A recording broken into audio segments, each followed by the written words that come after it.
Hello. How are you?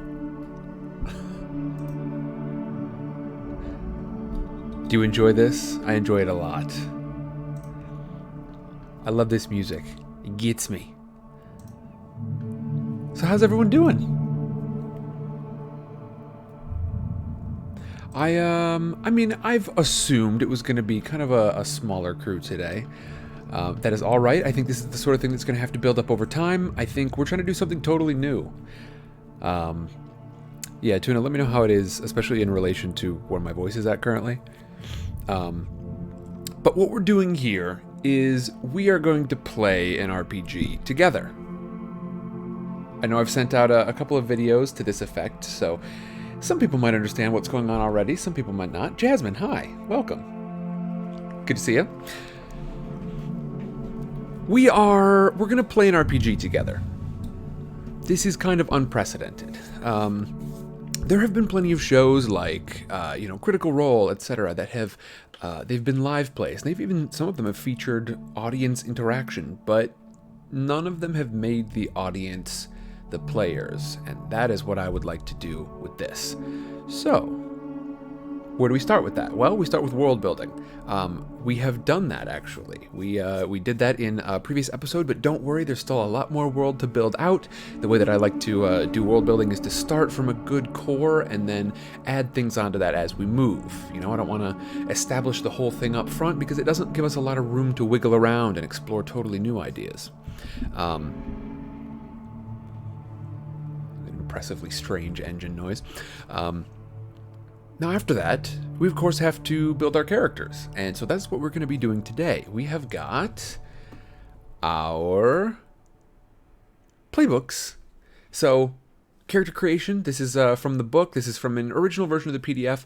I don't really like the new PDF, so I've got an old one here, and then we've got our playbooks up here. And so this is where we are going to be selecting our 3 characters. We have got 3 player characters that we're going to be putting together today, and everyone who's here with me live, gets a chance to help make these decisions. So, these will not be the last characters that we ever build, I'm sure. These are going to be our 3 starters, and I imagine what I would really enjoy is for each of these 3 teams, and it might be wise to give the 3 teams kind of a name beyond the character names, because each team is probably going to be playing a number of different characters, and I think the team name should probably stay the same now that I think about it.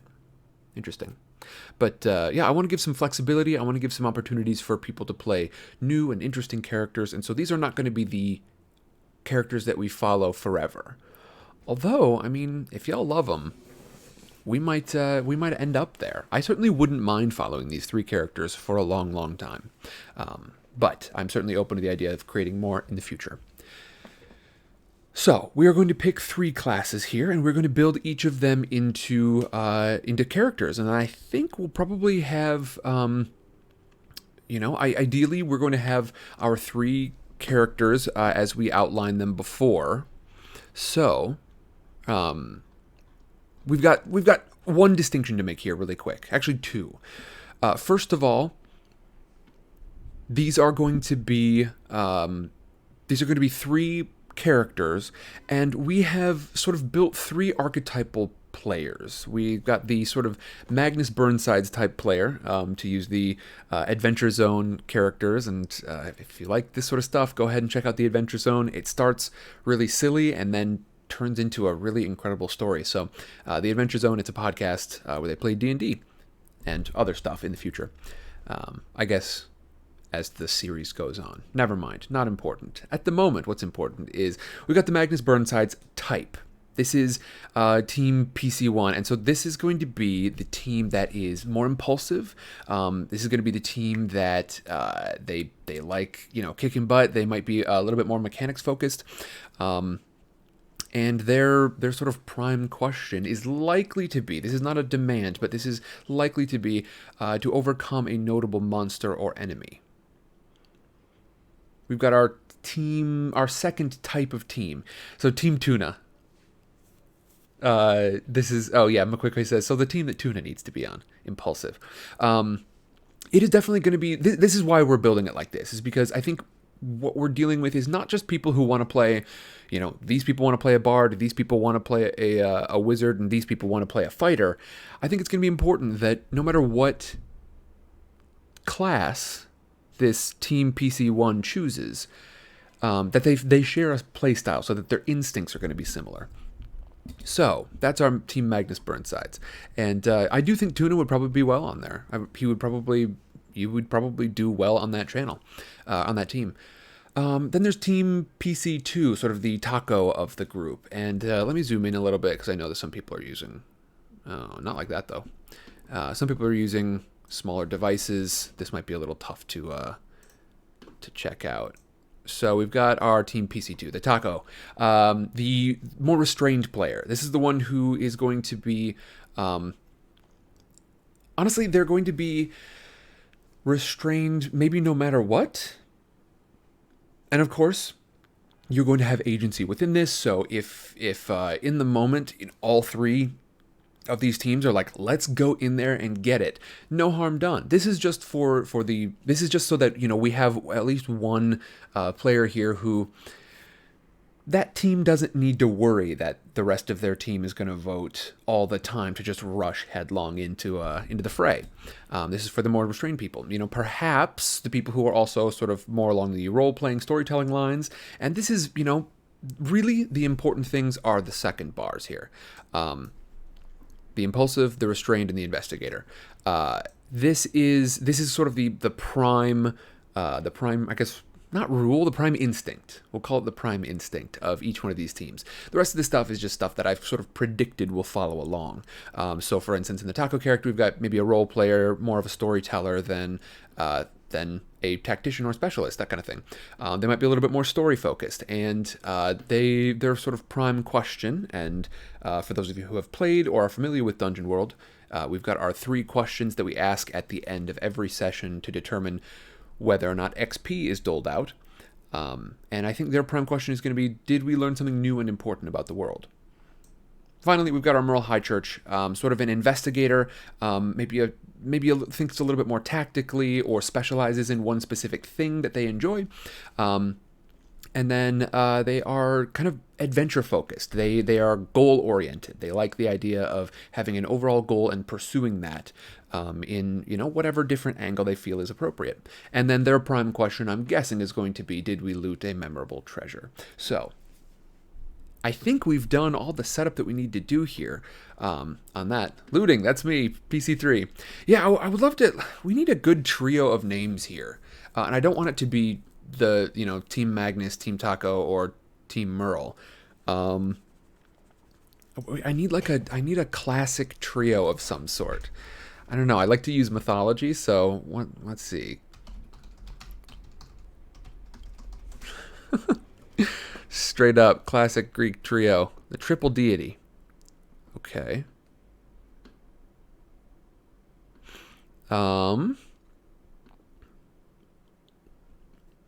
Classic religious iconography. Try to always appear in a group. These are crazy. The Norse Norns. Interesting. Morrigan. The Great Queen and the Phantom Queen. Interesting. What are the membership of the Triad varies. Sometimes it's given as Bad Macha and Nemain. Bad Macha Anand. Boy. Those aren't going to work for me. Looty, Shooty, and Booty. Oh, boy. Yeah, I don't know. I do know I don't want to focus on this right now. I was hoping there was going to be just sort of an easy answer in there. We'll have to sort it out later. She's all-powerful and awesome.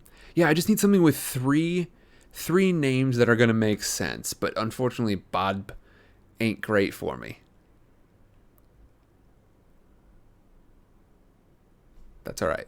We will pick 3 names for these 3 different teams that will sort of supersede the names of the characters themselves, because team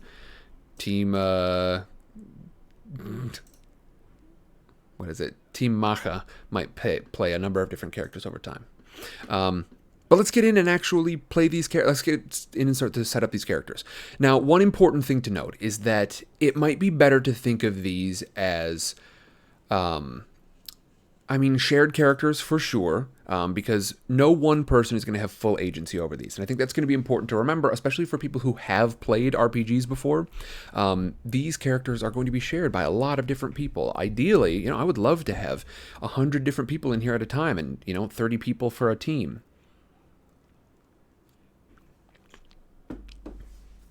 Once we get playing, I'm most of the way finished with my interface for that, but here on Mixer there are some amazing tools within Mixplay that I'm setting up.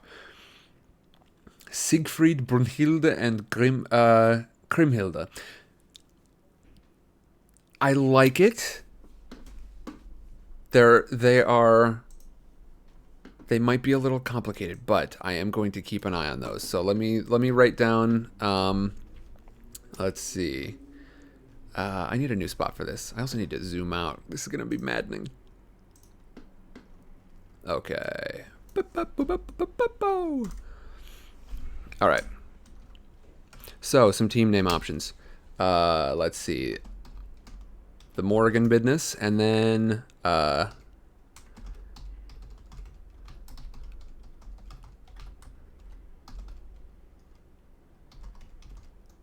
do like them. I like a lot of these. It's just tough to remember. That's right. We'll chase something down. Hey, McQuickway, 33 and 1/3 person, if that makes you happy. We got 90 people. We'll have 90 people in a stream. I'm cutting it off at 90. Jesus is dead and the ghost, and the spooky ghost. No, we're gonna have a lot of people ideally playing these. Each one of these characters. And so for the one Paladin character, if we've got a bunch of different people controlling them, try not to think of these as belonging entirely to you. And I would love to figure out some sort of internal logic for why all of these individuals, why these three adventurers have this sort of odd aspect. I know the answer is not going to be schizophrenia. It is going to be something different. It's going to be something in-universe and something kind of unique. And likely magic-based. We shall see. I don't know yet. But we will sort of come up with that together. McQuickway says the ghost of dungeons past, present, and future. Not bad.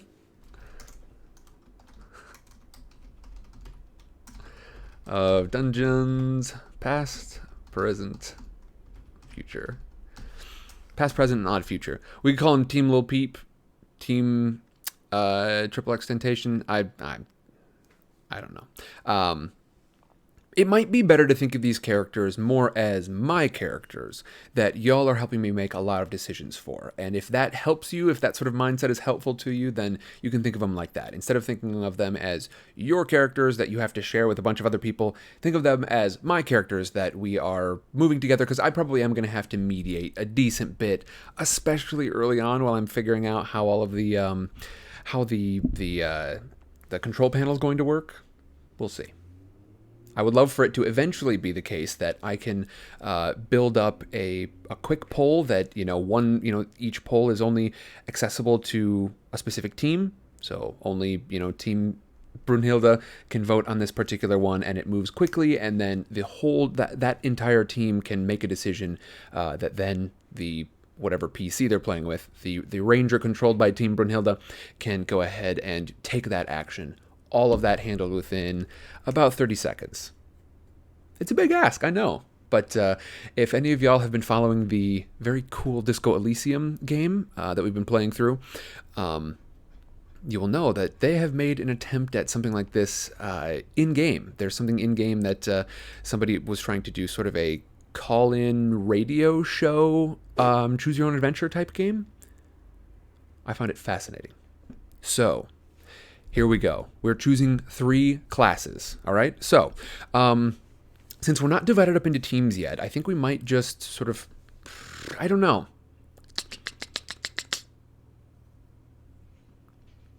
All right, for any of you who are in chat right now, sound off, actually, how could we do it?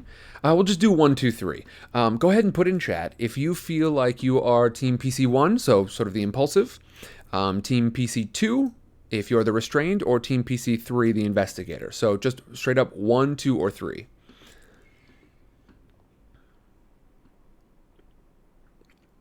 Solderfish, how's it going? All right, so we've got a Team 1, we've got 2 Team 3s. Okay, sounds good. Y'all are going to get to help make these decisions for those specific characters. We are also, by the way, for people who have not, there's going to be some requirements that I'm not actually going to say out loud because I don't want people to be able to try and game the system intentionally. But there's going to be a bit of a separation between newbies and actually being able to join a team.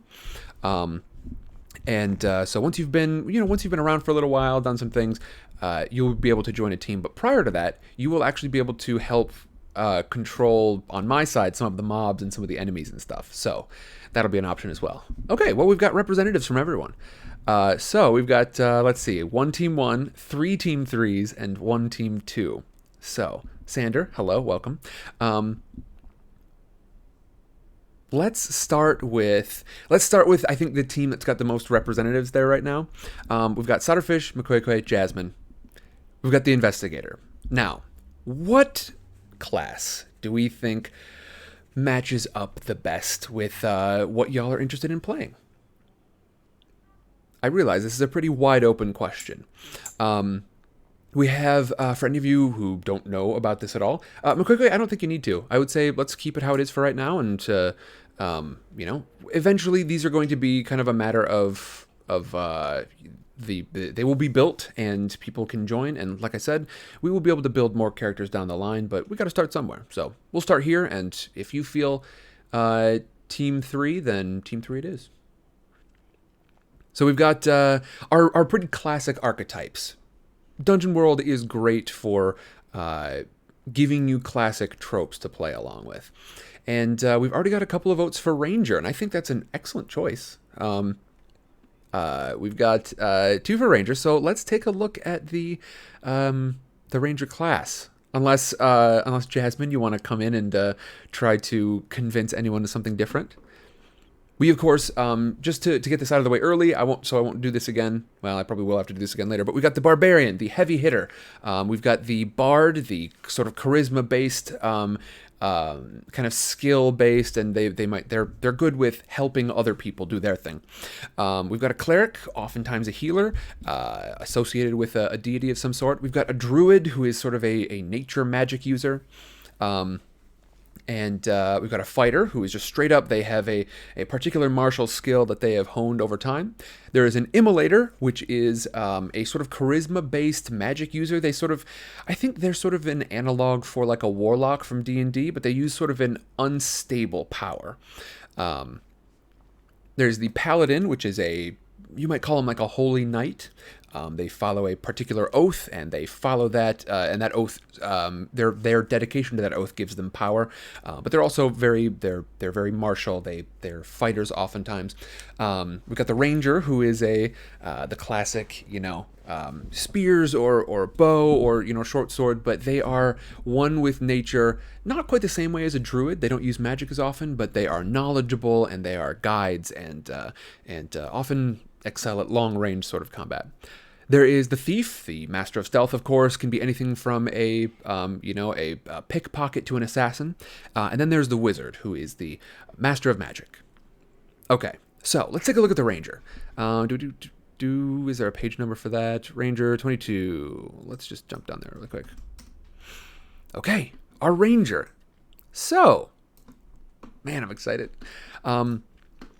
Here is the character creation process as the book describes it. So we're going to choose a class. We have done so. Choose a race next. So, and for the beginning here, we are going to play essentially, I'll call it vanilla Dungeon World. There are going to be other things that I would love to add later on, including stuff like ops points, maybe stuff that I've come to find are handy in the games that I've played. We might add additional races, but for the time being, we're going to play the game. We're going to set up exactly as the game is described. So, what race do we want to take on here? We've got an elf, which means that when you undertake a perilous journey through the wilderness, whatever job you take, you succeed as if you rolled a 10 plus. So, that means that undertake a perilous journey. This is a specific move. And what it allows you to do is travel through, wilderness areas and be successful in the job that you take on. Everyone will take on a role in the party, and your sort of combined successes determine how well the voyage goes. Or you can play as a human. When you make camp in a dungeon or city, you don't need to consume a ration. And then you can ignore command. That's for something else later on. But between those two, what do we like right now?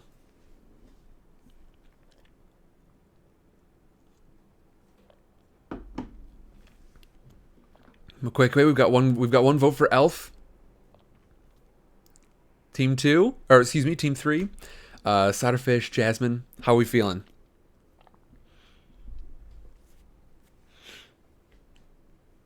It's interesting, as a human, when you make camp in a dungeon or a city, you don't need to consume a ration. I feel like both are a good option. McQuaiko is wondering, do we get companions in Vanilla Dungeon World? You do. So when you work with your animal companion, you can pick something that it's trained in. We'll get into that later. But yes, you do automatically get an animal companion. It's built into the class.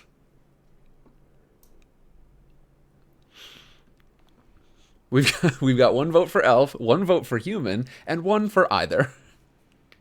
We need a tiebreaker. Who's gonna flex? Let's see. Elf? Okay. And just to put in a little bit of context, I do think that Elf is probably a decent one. Yeah, that's what I was going to say, McQuick, is that typically when I'm running a game, I don't tend to track rations very often, and so even in this game where we might have portions later on where we track them, I think this is going to be a good option for all of us. So we need not worry about that. Okay, next up, we choose a name. What do we like for a name? Let's see. Is there like a drop-down menu for this, do you think? No. Okay. Well, we've got, and yeah, that's a good question, McQuay. The question is this going to be male or female? And, it's possible that, in our universe, as we are creating it all, we aren't bound by the D&D canon or anything. They could be male, they could be female. It could be that elves don't really adhere to gender in any specific way. McQuick says, "I can't spell androgynous." I'm pretty sure you nailed it. Yeah, I'm pretty sure you nailed the spelling of that. But do any of these names strike you particularly? And I don't know if you can see them. Let's see. Spell check works wonder. Throndir, Elrosine, Aranwe, Celion, Dambrath, Laneth. Those are the elf names, it looks like. I'm also open to other stuff. This is one of the ones where I'm definitely open to other options, but I do think it would probably be easiest if we kept it within these for right now. It's going to be wacky if we've got another Elrosine, but I'm okay with it. One of my specialists, my lovely assistant Cass, one of her favorite characters is Elrosine. I think it was the first character she ever played. But yeah, you'll notice that they aren't divided up into. Yeah, I will put them in chat. That makes sense. I think a fish-based name is best, says Solderfish. Okay, so.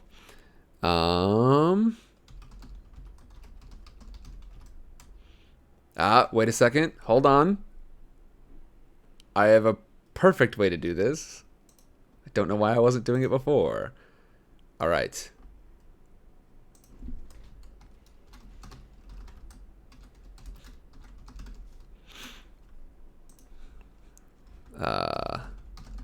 Okay.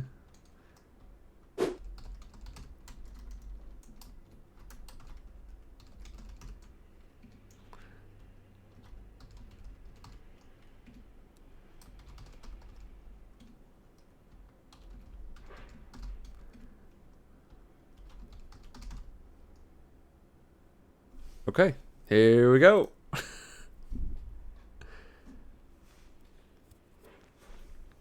There we go. So we've got Throndir, Elrosine, Aranwe, Celion, Dambrath, and Laneth.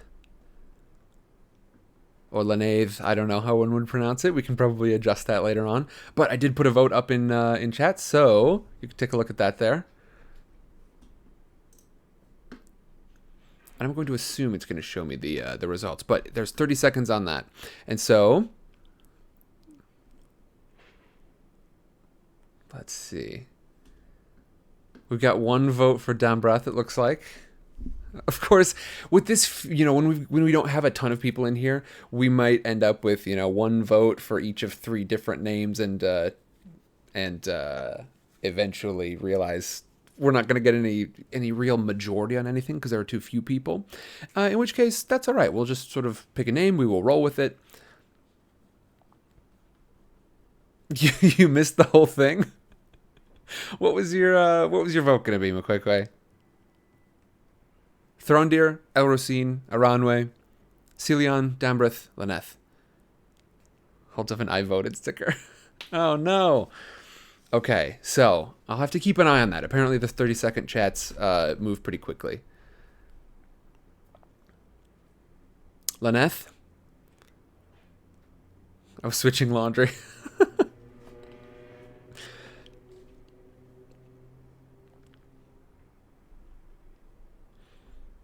All right.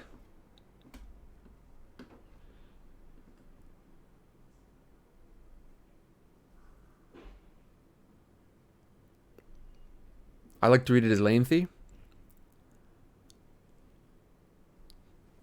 Lane the Ranger.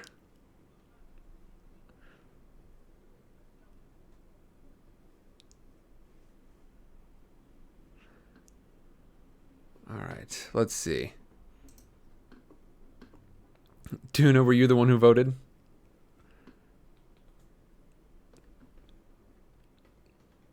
Or, you've both got fish names. Dang it. Solderfish, were you the one who voted? In the, I got one vote in the chat. Yep, okay. And Jasmine, which one were you thinking? And keep in mind, next up we're going to be choosing our look.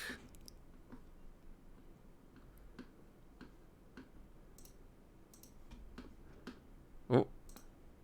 We've got drop-down menus. Super exciting. Drop-down menus. Yeah, we're going to choose our look, and we're going to choose our stats later on.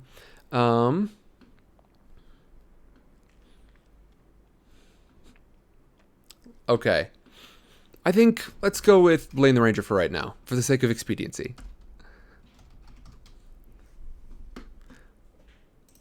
Lanifi. We'll have to arrive on some sort of pronunciation for that. Okay, but what do we look like here? We've got lithe, wild, or sharp body. Now, what some of these things mean, I don't know precisely sometimes. The descriptions that they offer for some of the characters are interesting. Got to vote for wild. And I think I'm just going to fill these things in, and if you've got... McQuaquay says always vote wild when it's an option. Yeah, I think y'all just go ahead and pitch in if you feel strong. Like, we'll just sort of... I'm probably going to try and roll with kind of the first thing that pops up, and then if y'all have an opinion different than that you kind of feel even a little strongly about, go ahead and put it in chat. But if it sounds like, you know what, that sounds good, we'll go ahead and leave it with that, and we'll be able to move on a little bit more quickly. But yeah, so I will be keeping an eye on chat, and we can go back and change things later if we want to. The Isles. Isles? Excuse me? The eyes. Wild eyes, sharp eyes, or animal eyes. And with animal eyes, we could probably go that, like, literally. They've got, you know, cat's eyes or something like that. Or the super creepy one, goat's eyes. I mean... Okay, so I'm seeing sharp eyes for the investigator. That seems to click with me. So we've got a wild body, which, boy, what does that mean? We'll have to figure that out later on. So sharp eyes. What kind of hair do we like? Wild hair, bald, or hooded?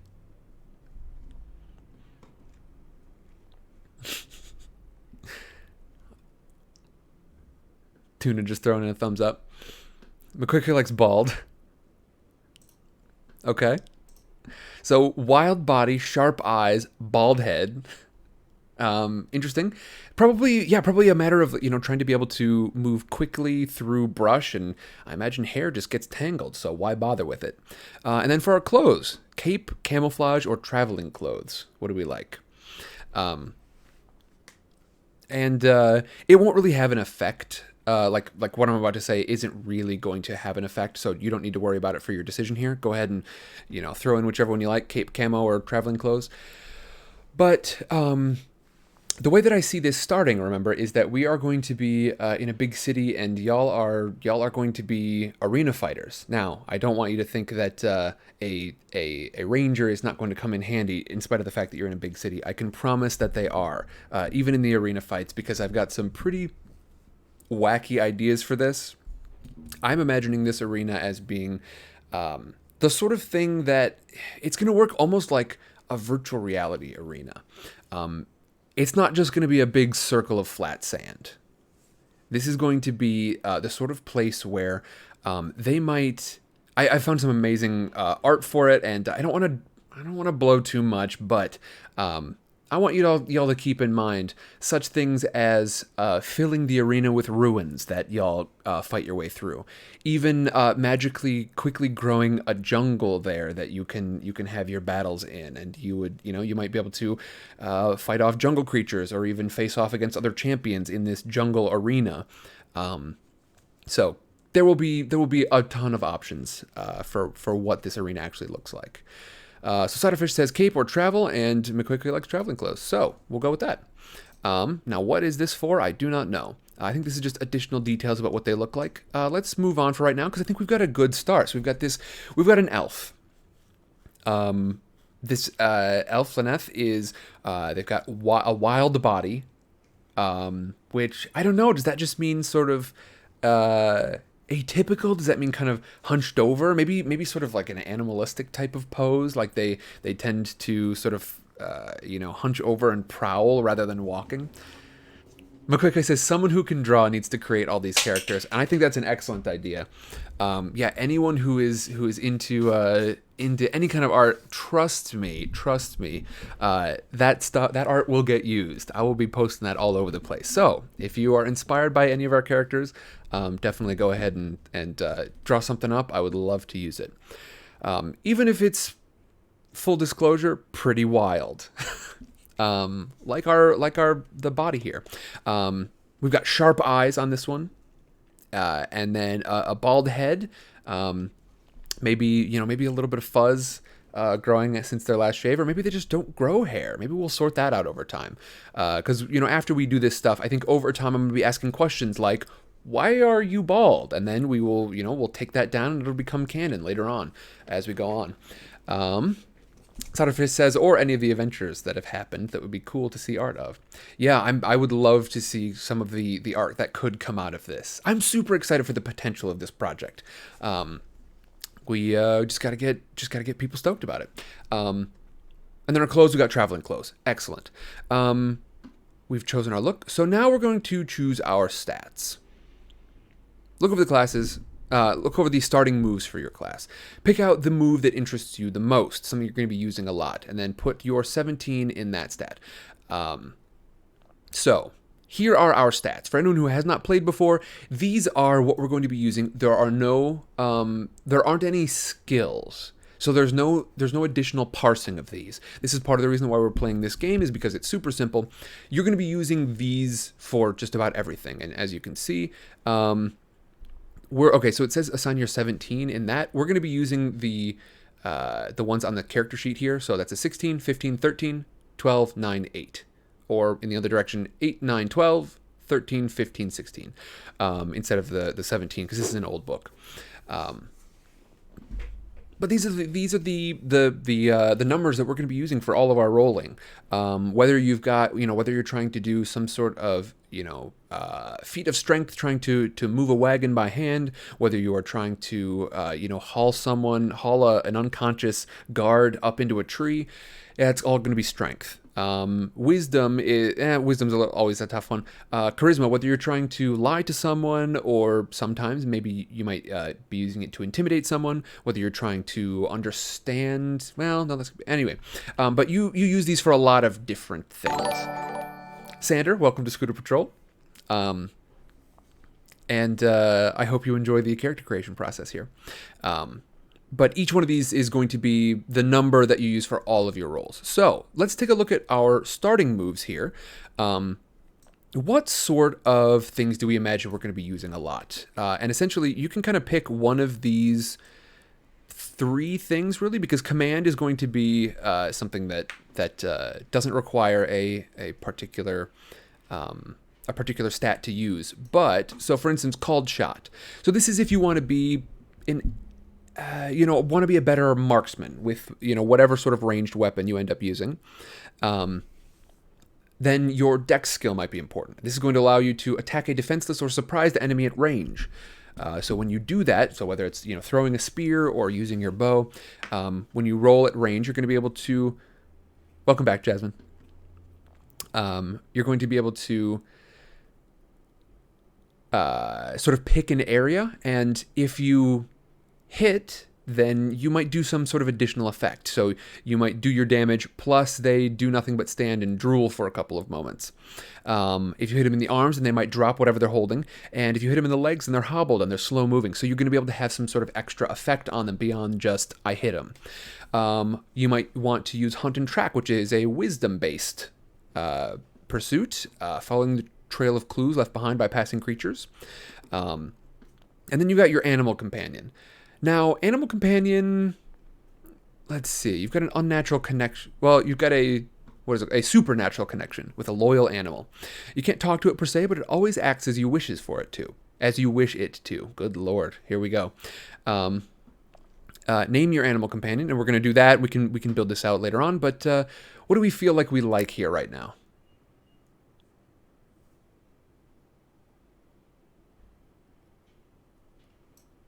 You want a tuna? That's going to be your loyal creature. Yeah, and tuna's jumping in with a whale as a companion. All right. Makuko's looking at called shot. And I think that's smart. Dexterity and wisdom do tend to be kind of the paragon skills for this sort of stuff. So let's put in our, where's that at? Dexterity. So we'll put our 16 in here, which gives us a plus 2, not a 25. That's for sure. Can I really not put in the plus sign? Hello? Can I put a plus sign in up here? No. Can I put in a minus sign? I can. Okay. Well, that's all right. We'll just remember that a 2 is a plus 2 and a minus 1 is a minus 1. Could have a whale of a time. Okay, I think that's a good option. Then we're going to choose our second stat here, and I think, wisdom is probably a smart answer. So we'll put our minus means plus in computing. Interesting. That I will not be able to remember properly. I'll look every time I'll look at it and get weirded out by it. So our 15 here, and then beyond that, what do we like for our additional options? Do you want to be a little tougher? Do you want to be more charismatic, more intelligent, or stronger? Or, what do we like for our least strong position? What do we want to put our 8 in? We'll have a minus 1 in something. And then, let's see. So currently we've got a plus 2, we've got a plus 1. We've got one more plus 1 to dole out, a minus 1, and then two zeros. And this will be the pluses that you get. You're going to roll 2d6 and then add whatever this is.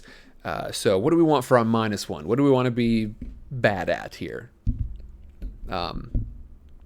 You might want to be, you might want to be a little stronger, but maybe not so charismatic. You might want to be a little smarter, but maybe a little weaker. Who knows? What do we like?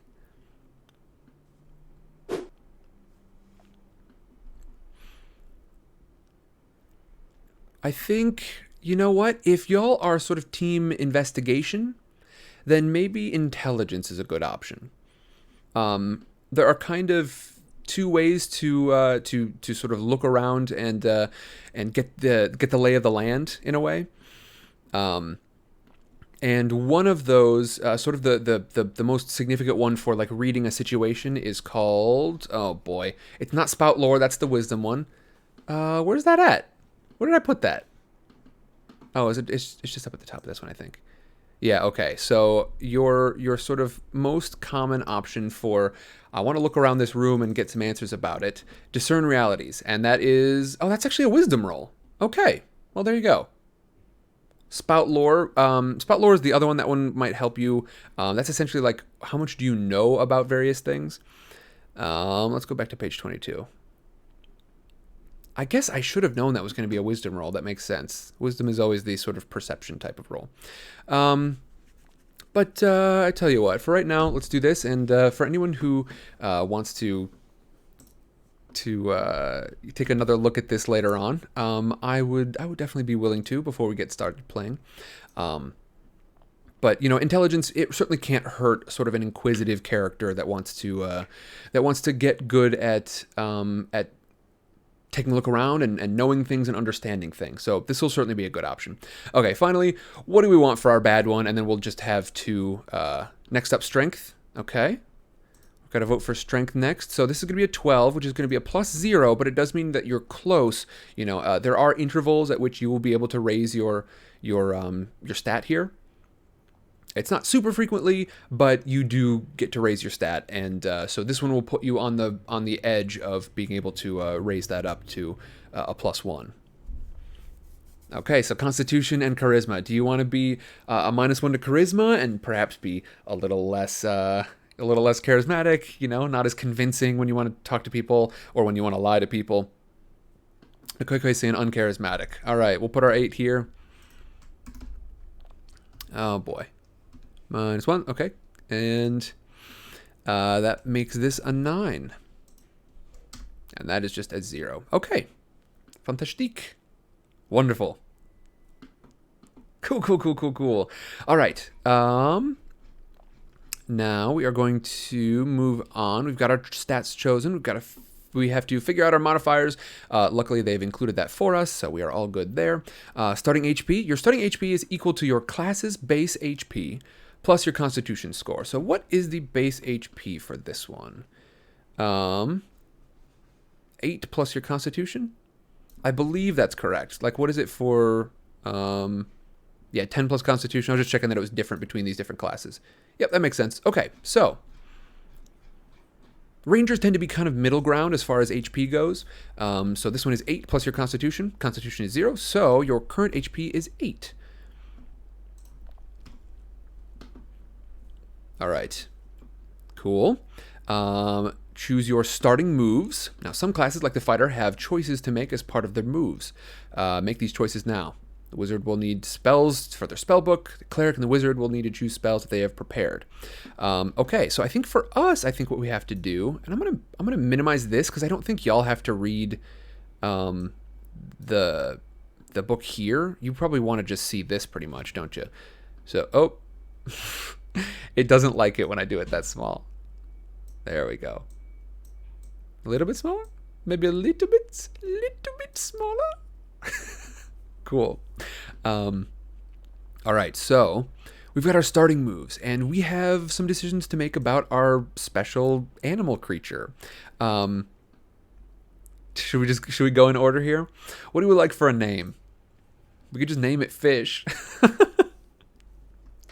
Solderfish says we can always rely on the bard. Every party has a bard. Yeah, that's the thing. We're only gonna have three people, three player characters in this one.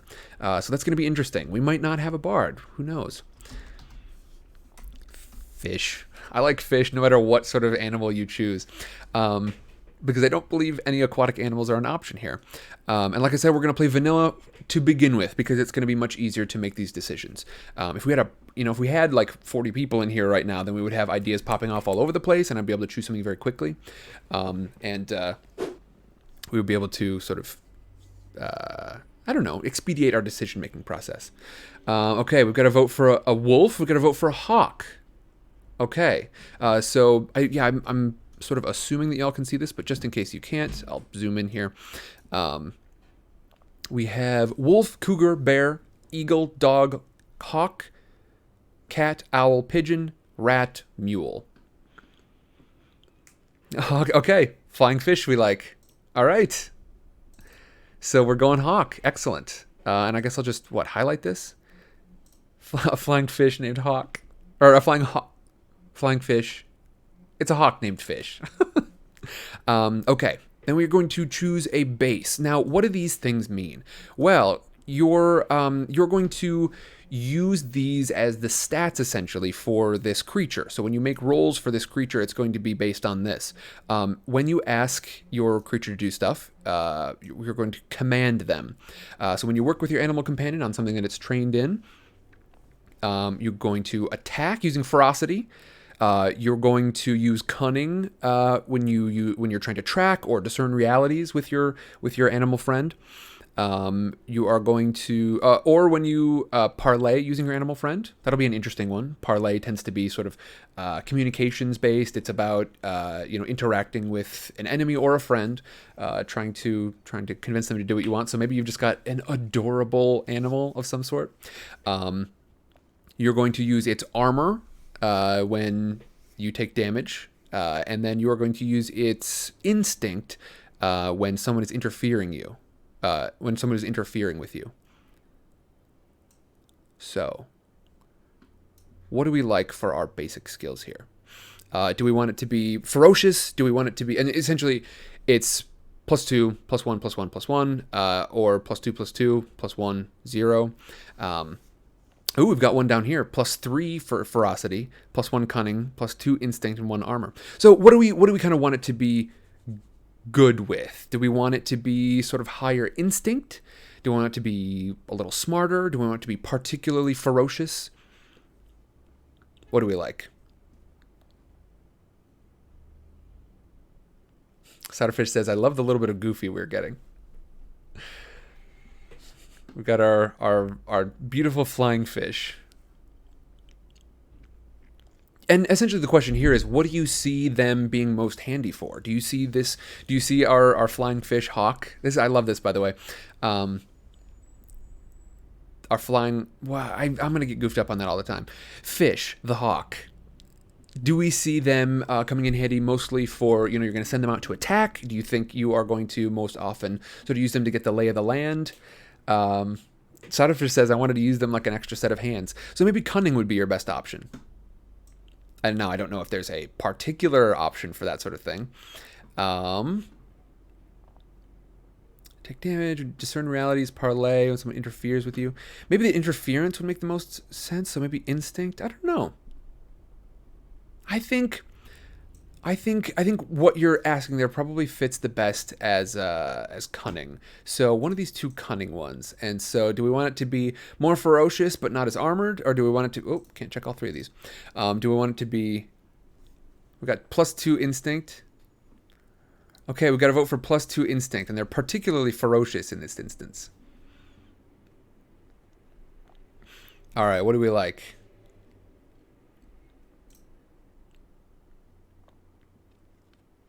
Because instinct might also, be a similar idea as what you're talking about, Solderfish, for the purposes of like their instinct to, I don't know, like your sort of mental link is stronger.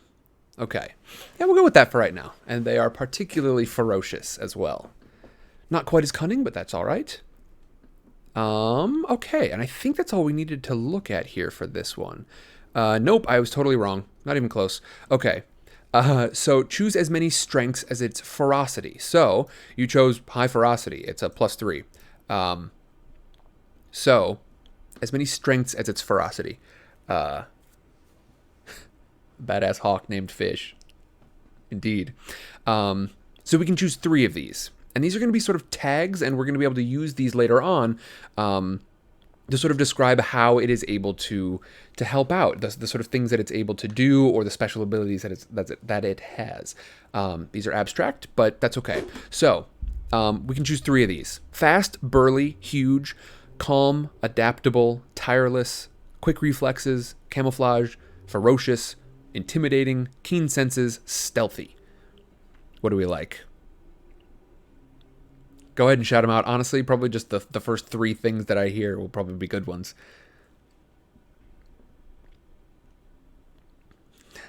Tuna fish.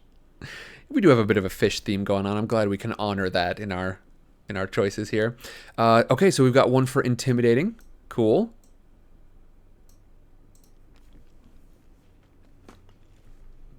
What else do we like? Keen senses. Do we like quick reflexes? Is it going to be a burly hawk? Is it going to be calm? You know, the sort of thing that is reliable even in, tense situations. Is it going to be stealthy? Is it going to be, a run up quick on you? Adaptable? Okay, sounds good. Adaptable in there. And fast. Cool. All right, so it's fast, adaptable, and intimidating. Honestly, that sounds like a good trio of qualities for a hawk to have. Some of these don't make any sense, but I think those three make perfect sense. All right, your animal companion is trained to fight humanoids. Choose as many additional trainings as its cunning. Okay, so what sort of cunning did we land on? So it's a +1. You can, this is its additional trainings. So we can choose one of these. Hunt, search, scout, guard, labor, travel, fight monsters, or perform. So it's already trained to fight humanoids. So these are going to be, so fight monsters, you could do, no, you can't have it do stand-up solderfish. Unacceptable. Here, I'm going to move myself off to the side here so that it's a little easier to see stuff. I'm also going to make myself bigger because I deserve it.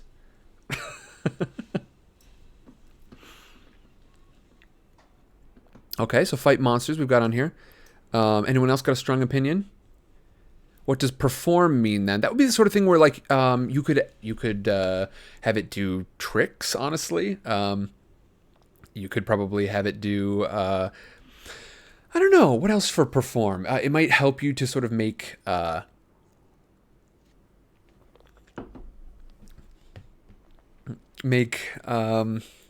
okay, see, I got where you're going then. Play dead, yeah. You might get some help from it if you're trying to like play a part or do something. Would that be used like as a distraction? Maybe. Yeah, that could probably work. Solderfish says, "I like monsters. Plays well with its strengths." Yeah, not a bad idea.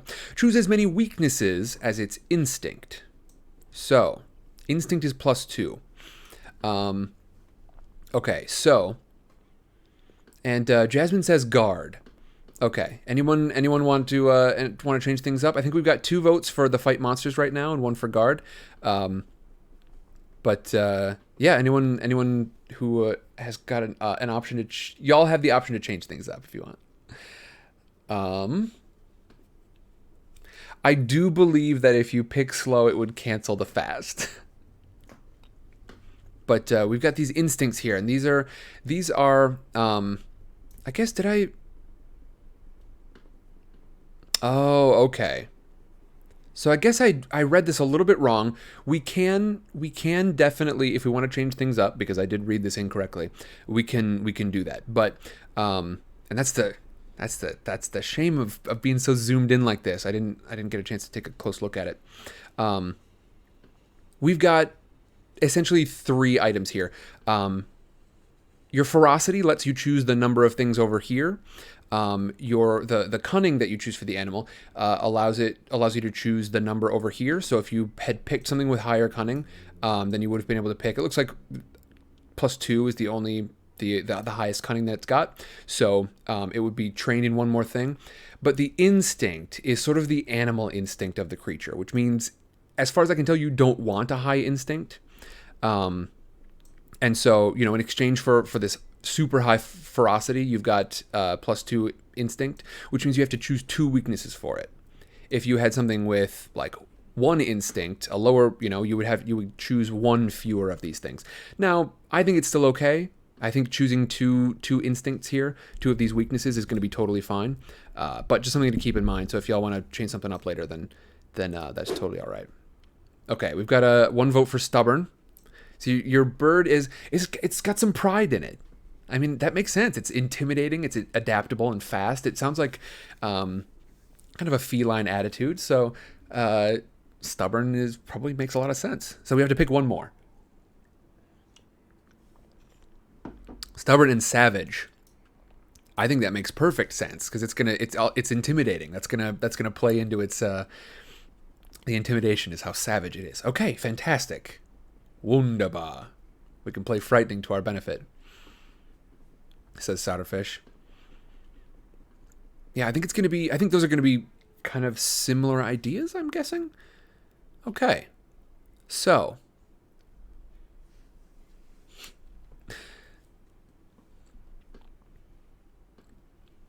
Now, frightening, that'll probably be, you know, if y'all, how are y'all feeling? Do y'all want to change one of these, savage or stubborn, to frightening? Savage might make sense if you were going to change one of them.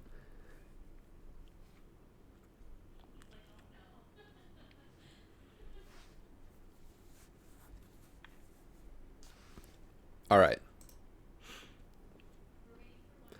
I think, let's see. What else? What do we have up next? So we've got the, what did I do here?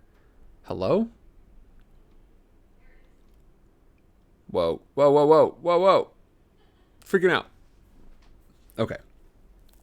Back to our character creation. We've got our stats. We've got our starting moves, I believe. Okay. So now we're going to choose our alignment.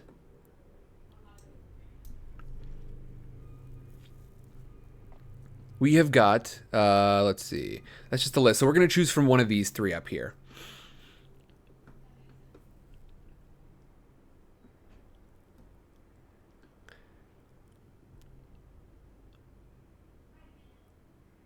Jasmine, I'm having a hard time understanding which one you're voting for with IST. Do you like, is Savage a thumbs up or thumbs down for that one? But for our alignment, you know, once we've got that ironed out, and I'm still keeping an eye on chat for that. So if y'all come to a different decision, then we can change it. But our three alignment options are chaotic. Now, this is going to be something that affects how this character earns XP. So think of this as this character's instinct.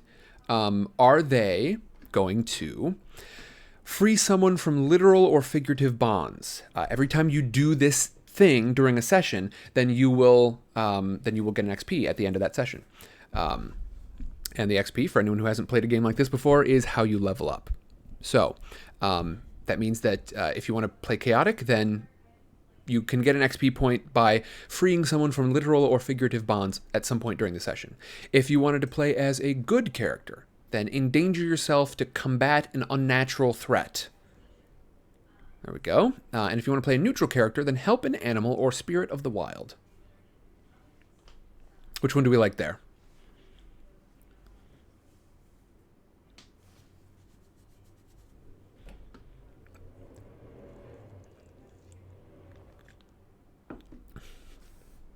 The quick guy says neutral. What else do we like?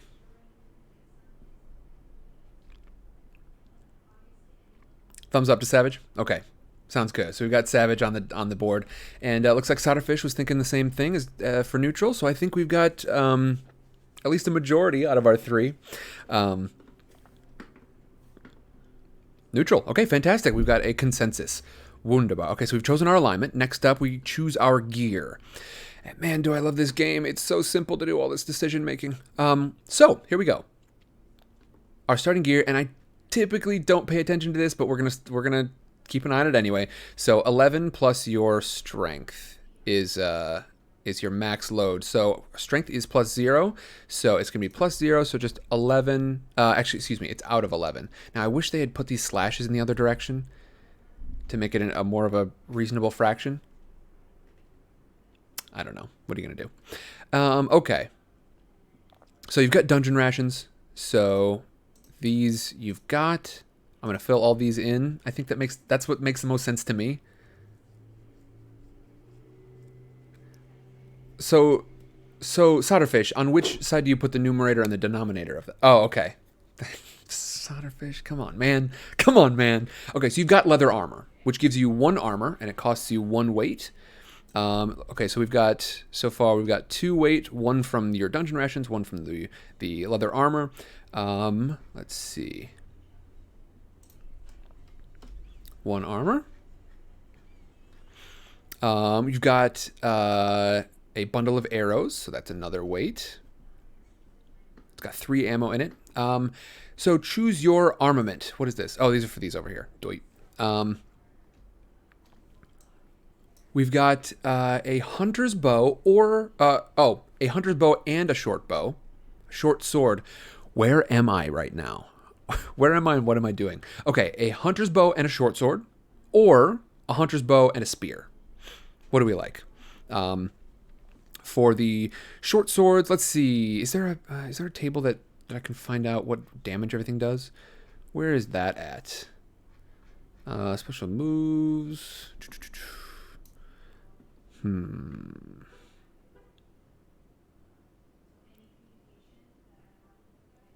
Because I thought we were... keep in mind that a spear can be used as a melee weapon. It doesn't always have to be thrown.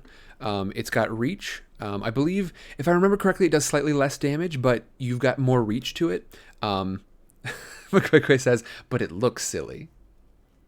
Okay, so we've got a vote for hunter's bow and short sword. And 2 for sword. Okay, that sounds good to me.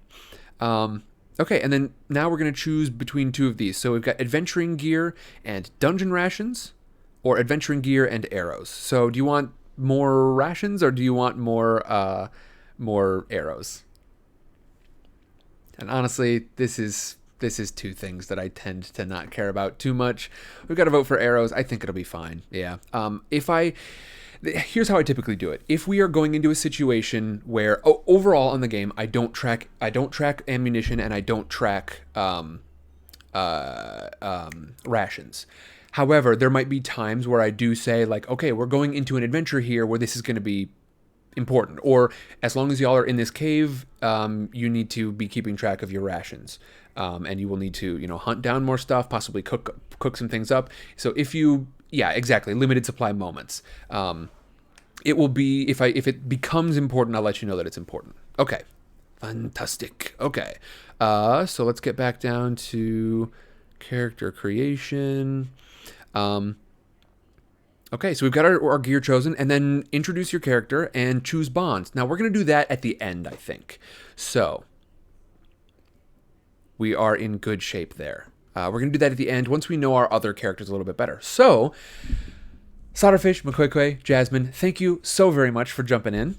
Next up, let's do... I think we had an equal number of people for our Team 1 and our Team 2. So, remember, Team 1 is sort of the impulsive one, Team 2 is the more restrained one, and Team 3 is the investigator. We've just got our investigator sorted out. We've got an elf ranger named Lyneth. They've got a wild body, sharp eyes, their head is bald, they wear a traveling cloak, and they are particularly dexterous, and they're fairly wise and intelligent, not super charismatic. So, that's what we've got for number 1. For number 3, technically. So, let's have Team PC1 sound off, just throw 1 in chat, and Team 2 sound off, so the more restrained side, just because we've got more people in here now. I want to hear, if you were to join one of these teams, would you want to join the impulsive team, put a 1 in chat, or the sort of more restrained team, put a 2 in chat? I'm sorry I'm asking for another vote. I just want to get a sense of, who I've got in here, what sort of stuff I'm going to be, how many names I should be looking for. Hey, we know where tuna lands.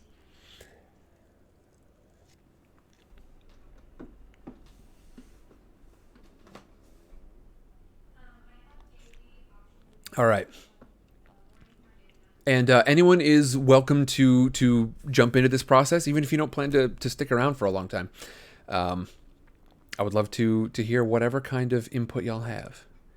Let's see. I can only scroll back so far. All right. Let's just work backwards, I think. So, team number 2 are more restrained individuals. So, Sander, you're going to get to make a decent number of decisions on here. Sander, have you played any RPGs before? If not, then this might be a little challenging, and we can always use help from other people, because remember, we are creating a party overall. So I'm going to sort of use Sander as tiebreakers for any of this stuff, but that does not preclude the rest of you from participating if you want to throw ideas in. But I think Sander is going to be, for right now, the one who gets to make most of our final calls on this stuff. So what do we like for our more restrained character? Now, this is going to be somebody who might hold back a little bit more. They're going to be sort of the more cautious one, the one who wants to, I don't know, understand all their options, doesn't want to rush in. Okay, a wizard. I think that's a good choice. I think, wizards, they tend to be, the RPG term is squishy. And Sander, Sander or anybody else, if y'all already know these terms, I'm probably going to be explaining them more frequently than you might expect. Don't worry about that. I apologize if you're hearing stuff that you already know about. But, so a wizard, 26. Let's take a look at our wizard. Wizards tend to be pretty squishy, so they don't have a lot of, they can't take a lot of damage. So front lines for the wizard isn't necessarily your best call. So for a more restrained character, that might make some sense. All right. You're a wizard, Sammy. Yeah, we've got to pick individual voices for each of these characters too. Something that we like, that we can live with for a long time. All right. So from the top.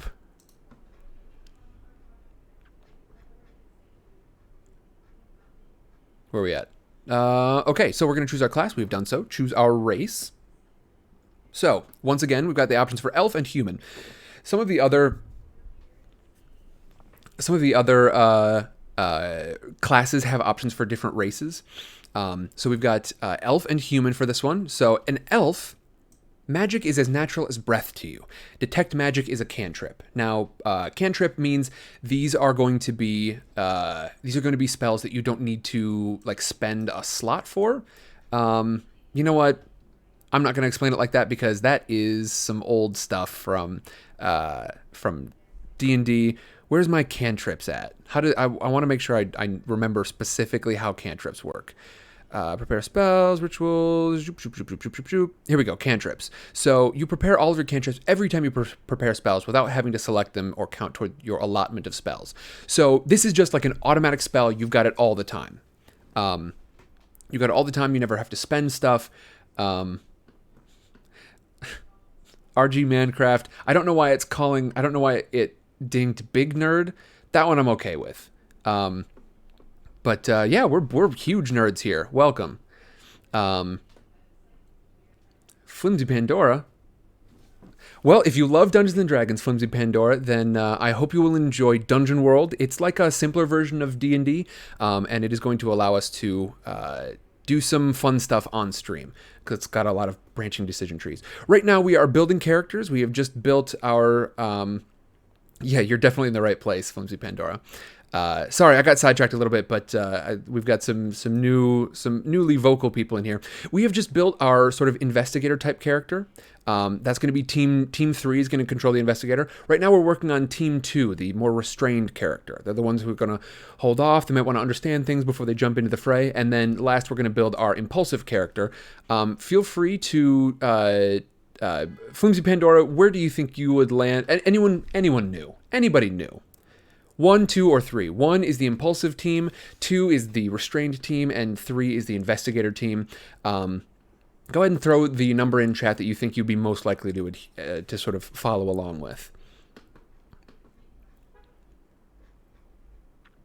Well, we take another look at... Flimsy Pandora, right now we are just creating characters, and then eventually you're going to be able to join one of these 3 teams, and you and your team are going to control one of the characters.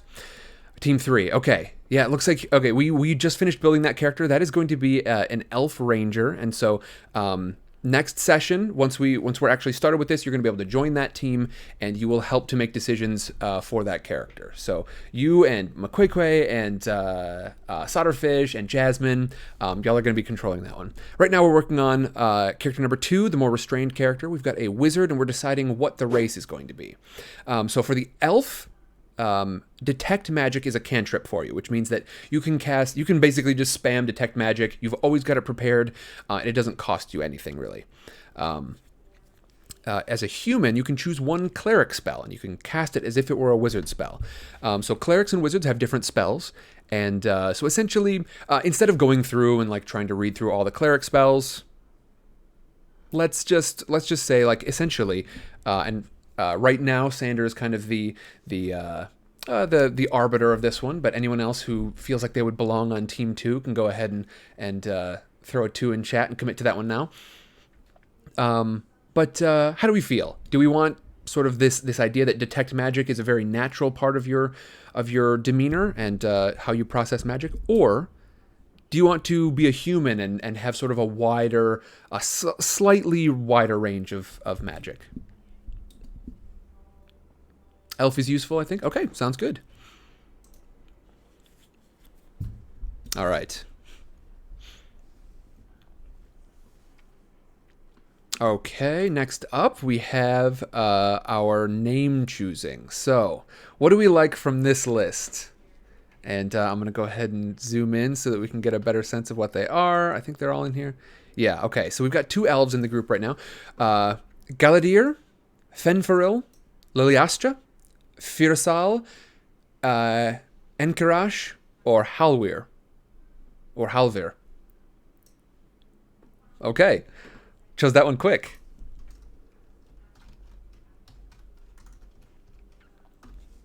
And do we like Halvir or Halwir? Sort of a Halvir, sort of like a Norse influence kind of pronunciation. Do you like it with a V or a W? It'll be spelled with the W, but do we like it pronounced with the W or the V, Sander?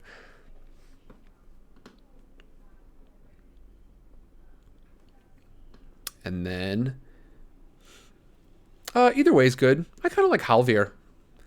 I like it sounds sort of it sounds a little more mystical to me. It sounded like sort of a Norse influence magic would be interesting. We'll see.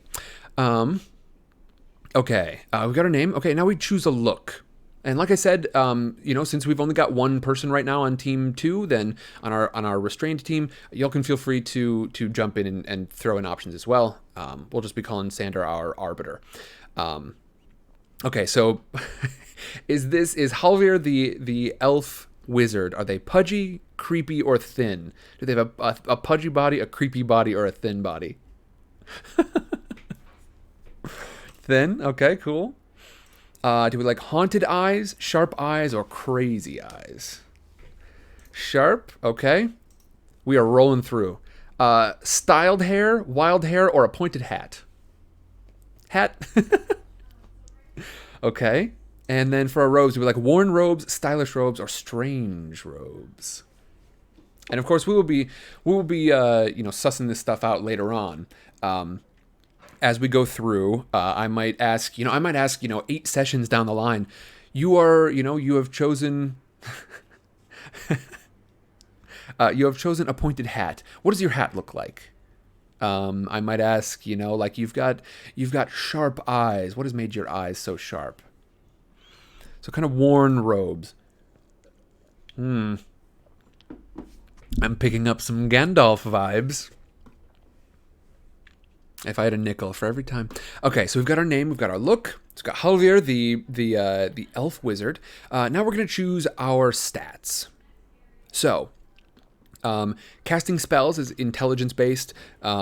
We've got quiet contemplation. Let's see, prepare spells. That one doesn't require a move or a stat. This doesn't require a stat. I'm gonna level with you. Intelligence is virtually always the best top option. For a wizard. Casting spells is intelligence based, and they tend to choice made. Yep. Yeah, I think that'll be a good call. So that is going to be your +2. Now, what do we think a wizard should be bad at?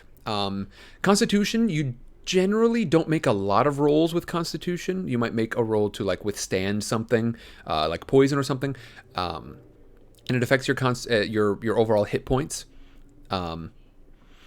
Strength might be a decent one to be bad at. We're choosing our lowest stat right now. They might be strength. They might be a little weaker. Dexterity, they might be a little slower or a little less reactive. Bad at charisma. All right, we've got 2 that are bad at charisma.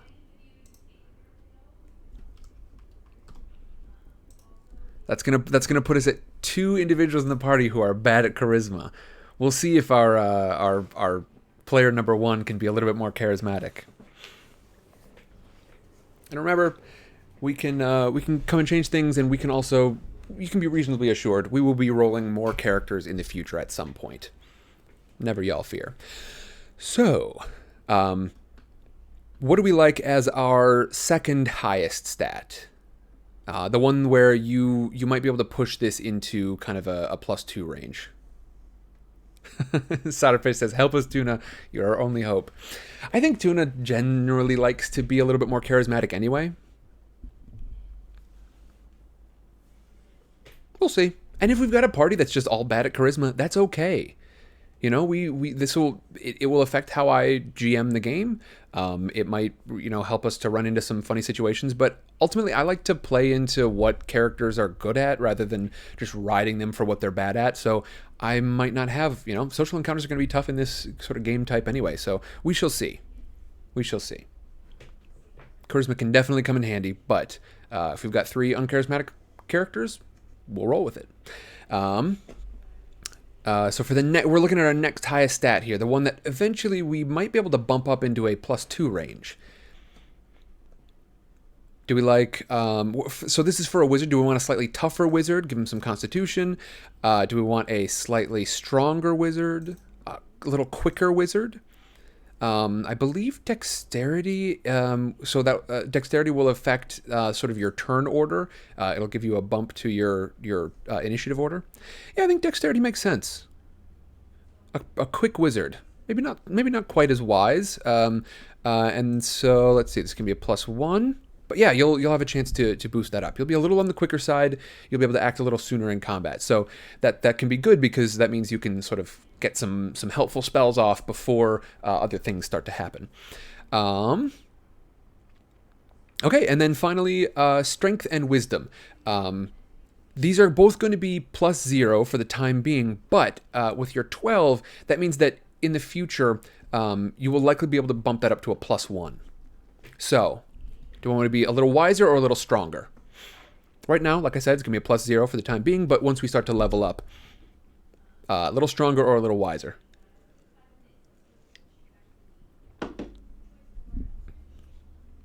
Wisdom for the win. Okay, sounds good.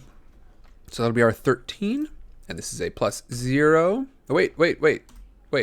Did I goof this? I did goof this. This is a +1. Okay, this is a +1, but it'll probably stay a +1 for a while. Okay, what I meant was a 12 and the 9. I forgot we hadn't done Constitution yet. Okay, so a 13, like, the next time you can get it leveled up is a 16. So, in other words, this will probably stay at a 1 for a while. What I meant was they're going to have something that's going to be a 0 that will eventually become a +1 pretty quickly.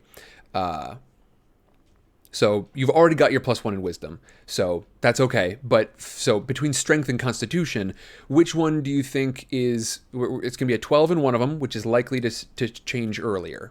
Okay, so strength above constitution. Yeah, that makes sense. Okay, so a little bit on the stronger side, or at least more likely to get stronger later on. Okay, so there's our 0, and then this is also going to be a 0 that will probably stay at 0. That is okay. All right. Got our stats chosen. We've got our modifiers done. We've got our starting HP, which is going to be 4 plus Constitution. So this is just a flat 4. Squishy, squishy, squishy. That's always fun. Let's see. Hi, Blue Boy. Are you going to mess with the trash can again? Our cat has been doing this odd thing where he'll rub his face against the liner that sticks out of the can. Yep, he's doing it right now. Why do you do that, Blue? Even if the trash can is totally empty, he'll rub his face against the liner just a tiny little bit. And he'll go like this. Rub, rub, rub. And then he'll just open his mouth really wide like he's yawning, but he's not yawning. But he'll do that 4 or 5 times in a row. I don't get it. Why do you do that, Blue? What are you doing, bud? And now he's just blinking at me. Yeah, I love you too. All right. Weirdo. Okay, I got our modifiers, got our HP, we've got our starting moves now. So we have our cast a spell. Let's see, prepare spells. We've got our spell book, spell defense, and ritual. Let's see, what else over here? This is just blank space for notes. Draw on a place of power. So that's not going to require anything specific. Let's just go in order. Release a spell that you've prepared. That doesn't require any prep, at least in the character building process. It's not even scented trash bags for us. Like, we just use old plastic grocery bags. I don't know what he's doing. He's a weirdo. Prepare the spell. So we'll have to do that once we've got our spellbook chosen. I think essentially we just have to choose our spellbook here for this character creation. So you have mastered several spells and inscribed them in your spellbook. You start out with 3 first level spells as well as all of your cantrips. Whenever you gain a level, you inscribe a new spell of that level or of your level or lower. Your spellbook is 1 weight. Okay. So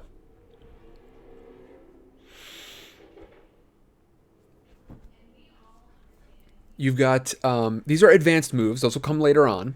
Those will come as you level up. But here are your first level spells.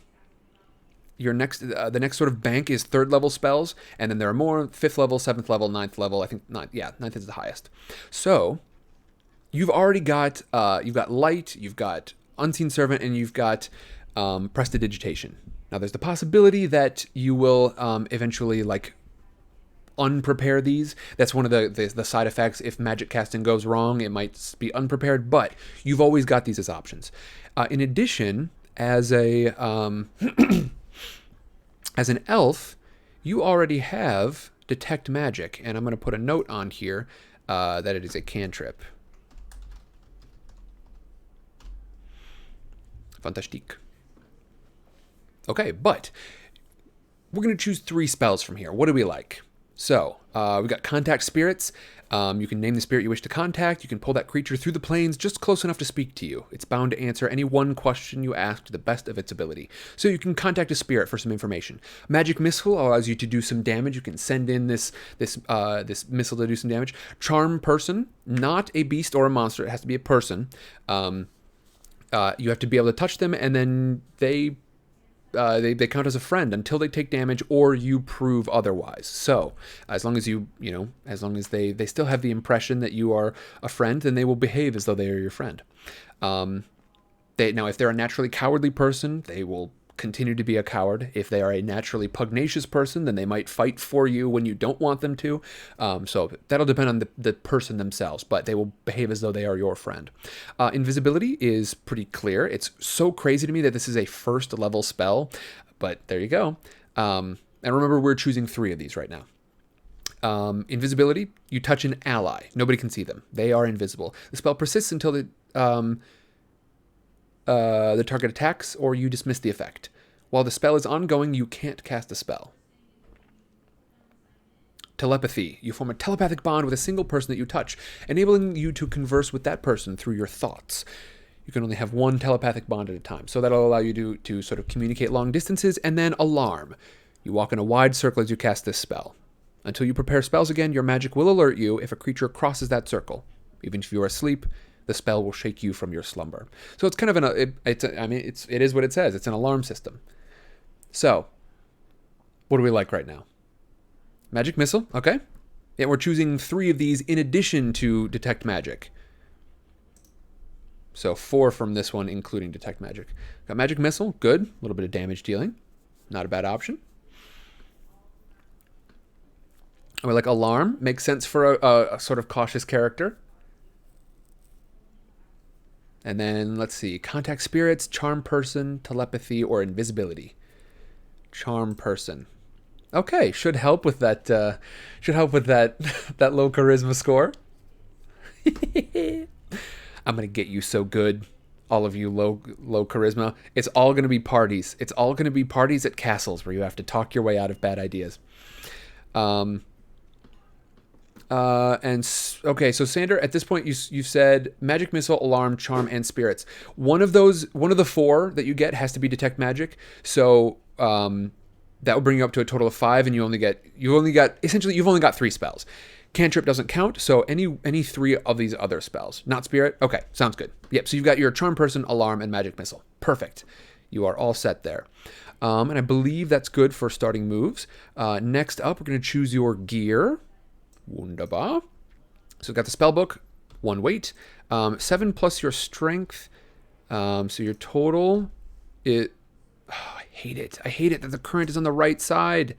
I'm not going to do that. This is left and right is how I am used to doing it. So ignore where it says max load and current. I'm flipping those. Left and right is how fractions are supposed to work. Numerator on the left, denominator on the right. So that is how I'm going to do it, by gum. Okay, so your total is 7.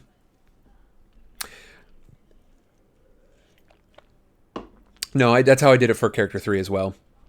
I didn't notice that it said this, but okay. So then you've got dungeon rations, which is 5 weight, and I'm going to fill this up as though this is like the number of uses you have remaining.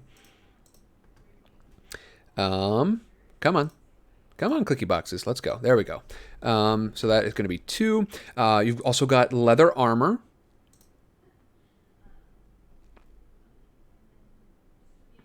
Wait a second. Choose your defenses. Okay, so you choose one between these two. All right, so are you the type of person who wears armor? So it's going to give you +1 armor, and it adds to your weight. Or are you the sort of individual who forgoes the armor and instead carries a bag of books? Now, what is a bag of... So a bag of books and 3 healing potions. The healing potions are pretty straightforward. You drink them, or you give them to another person and they drink them, and they give you health back. Your bag of books is a different issue. Bag of books works essentially like a little bit like a Dungeoneer's pack. Essentially, when you have an issue, you want to know something about something, you can use your bag of books. And it's got 5 uses. And so you say, like, I want to understand a little bit about this. So you just reach into your bag of books, you cross off one of its 5 uses, and you are good to go. Okay. Books and potions. Sounds good. That makes sense. So that is a solid wizard build. And that's what Dungeon World is great at, is just doing like great archetypal builds of these different characters. Okay, what do you like for your weapon? You've got a dagger or a staff. A dagger is, I believe, if I remember correctly, they do roughly the same damage. But a dagger is a hand weapon. It's got 1 weight. Oh, I've got to add the weight to this. It's got 1 weight, and a staff is 2-handed, and it's close. So close is a little bit further than hand. So you have a little bit more reach with your staff. It might do slightly less damage. I don't remember which, but ultimately, I mean, this is going to be more of a flavor thing. Yep, staff I think makes sense. Sandra says staff is more for a wizard, I think, or I feel. And then choose one. So this is going to be an additional healing potion or 3 antitoxins. Now these are going to be used pretty obviously, I think, to help do the... Oh, that's right. Damage is based on class dice in this game. Yeah, your damage is based on the dice that your class have. Okay, yep, same damage. So 3 antitoxins. Those will help you to essentially unpoison people. 3 antitoxins it is. Makes perfect sense. Okay. Yes. Okay, and these are all of your advanced moves, and these will be happening later on as we start to gain levels here. So, got our gear. And our character introduction. So we've got Halvir, the elf wizard. They have got a thin body, sharp eyes, a pointed hat, and worn robes. I imagine right now I'm picturing a pretty Gandalf-like character, but we'll be able to color that more later on. Let's see, did we choose an alignment? Where's alignment at? Oh, we were supposed to do that before the gear. That's okay. We do need to choose an alignment, though. So... do we like good, which means you will gain XP if you, during the session, use magic to directly aid another? Do you think you are more likely to discover something about a magical mystery for neutral? Or evil, use magic to cause terror and fear? Now, one thing I should note about this is that evil tends to mean, at least in the way that I imagine evil is self-serving. So this is selfishness, whereas good is selflessness. And so evil doesn't necessarily mean, and honestly, like I said, this is probably going to be one of those instances where if people are trying to take this off the rails and just constantly, you know, harass other people, especially other, he's a young Gandalf, says Jasmine. If we have people playing just like jerk evil characters, then I probably won't be listening to their decisions as often.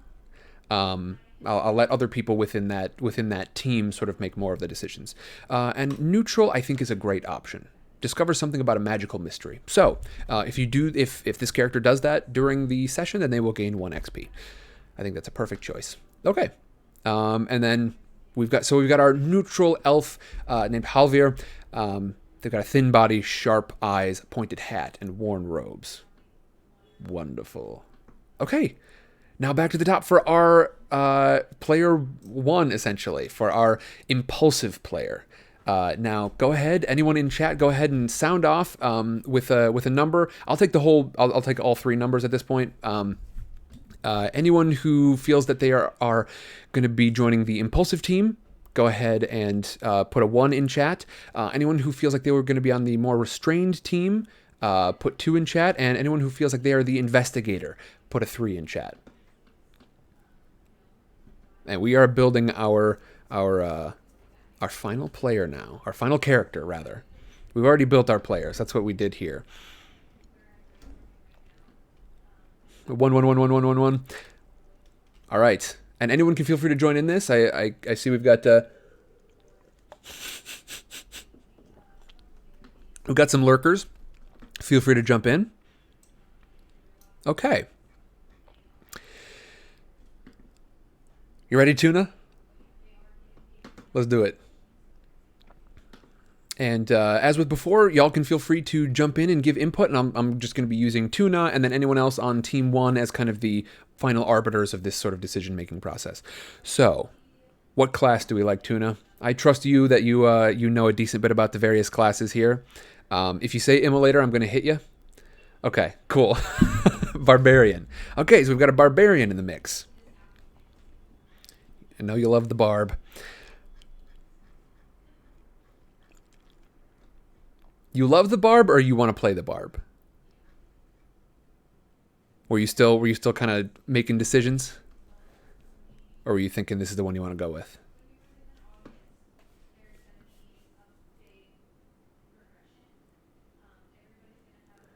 Nope. Nice try, punk. All right, we've got our Barbarian. So let's choose a race here.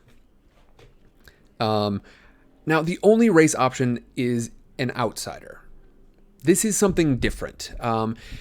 You may be an elf, dwarf, halfling, human, but you and your people are not from around here. At the beginning of each session, the GM will ask you something about your homeland, why you left, or what you left behind. If you answer them, mark XP. Interesting. So, I don't think we should have any shortage of answers. So we're going to be... we're going to have the chance to learn a lot about the homeland here, and I think we're going to have plenty of people to give input. So there is your race. You're the outsider. Next up, we've got we're choosing a name. So in this, the names are not divided up, of course, by race or anything.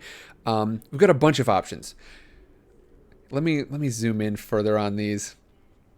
Gorm, Si Yi, Priscilla, Sen, Zia, Anira, Haifa, Lur, Shar, Korin, Nkosi, Fafnir, Kwa, Sasser, Vercingeto, Barbazar, Clovis, Frail, Thraxis, Silius, Shashina, and Kamisi. And then you are also going to be choosing from below a title. So you're going to be like Lur, the irascible, Shar, the glutinous. The glutinous? That ain't it? Shar, the glutinous. The Kosi Foe Smasher. I can't pronounce any words today. But what do we like from that list of names?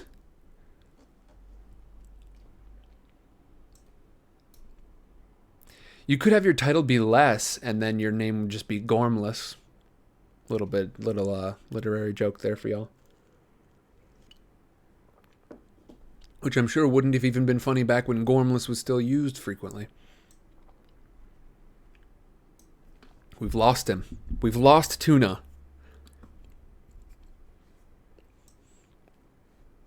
I wonder if there would be a good song to memorize all these. Gormsea, Priscilla, Senzi, Anaria. Anira.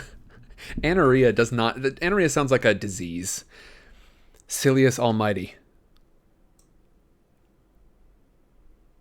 Silius Almighty. Okay, I'm into it.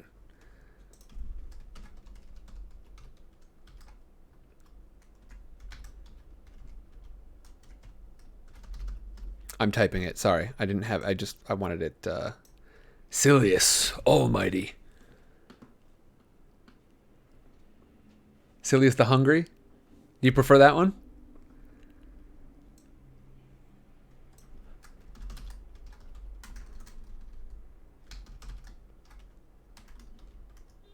Like the Hungry. Okay. Silius the Hungry. All right. Okay, let's choose our look. What kind of body do we like? Supple? Why does it say supple here? Scrawny, long shanks, mighty thews? What? Supple? What is that? I should have known this is gonna be nasty. All right, eyes. Tormented, haunted, wild, or shrouded.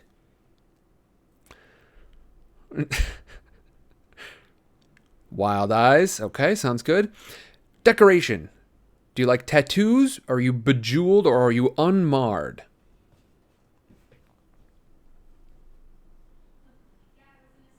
Tattoos. Okay. I'm definitely asking about those tattoos sometime later on. Scraps for clothing, silks, scavenger's outfit, or weather appropriate. Eminently practical as always.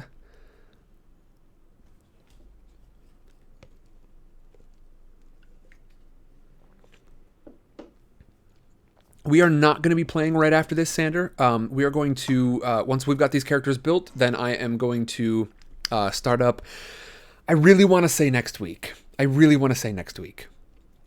But today will definitely not be our first session. And if you do have to duck out now, that's totally fine.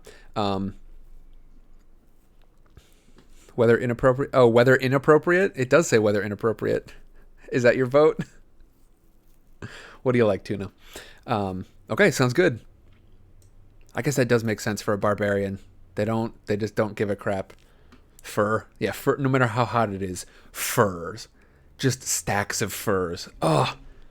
Rough. Okay. We've got our race, we've got our name, we've got our look. Choose our stats. What do you like for stats?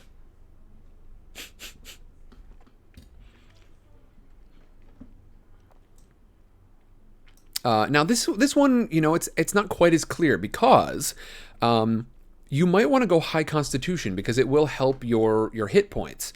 You might want to go strength. It'll help how much you can carry. It'll help you if you want to be a melee attacker.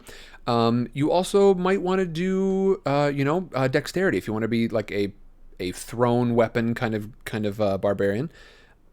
Could be any one of those things. Sandra says, I will see in Discord then, but I will be sticking for a while. Need to know my opponent. I think strength for 16 makes perfect sense. 16. Cargo shorts in the winter and constantly reminds everyone that they aren't cold. Yeah, boy, we're from Iowa, and so and I'm sure this is true elsewhere as well. But one of the things that I remember from middle school was people who in the middle of winter would wear hoodies, sure, but then cargo shorts with those. Not awesome. All right, strength for the highest. What do we like for our second highest? It's right on the verge of a +2, but it's gonna be a +1. Charisma, cool.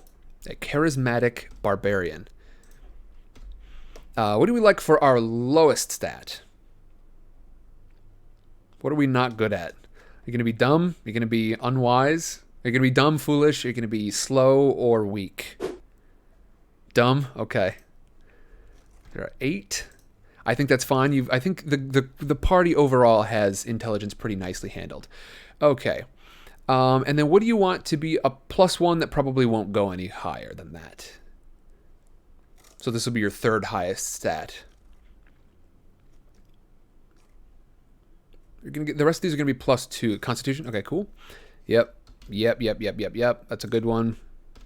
Because that means you don't need to boost it, but you will get your plus to your Constitution. I'm just gonna add that in now. This game is you start with super low HP in this game. Which is always fun. Okay, and then finally, what do you see as, between Dexterity and Wisdom, what do you see as the one that you're likely to want to take into a +1 range? As opposed to the 9, which will probably stay at 0. Probably Dex? Yep, makes sense. Okay, so 12, that's a 0. That will have a good bit of potential to become a +1 at some point, and then this is 0. Wisdom will probably hang out where it at. Okay, good. Got our stats chosen. We've got our modifiers done. We've got our starting HP. We've got our starting moves. So choose one of these to start with. Do you like full plate and pack and steel? You ignore the clumsy tag on armor that you wear. So this means that you're not going to be dealing with that clumsy tag, which will affect generally, like if you want to make dexterous moves, if you want to sneak around, you can ignore the clumsy tag on armor that you wear, or unencumbered, unharmed.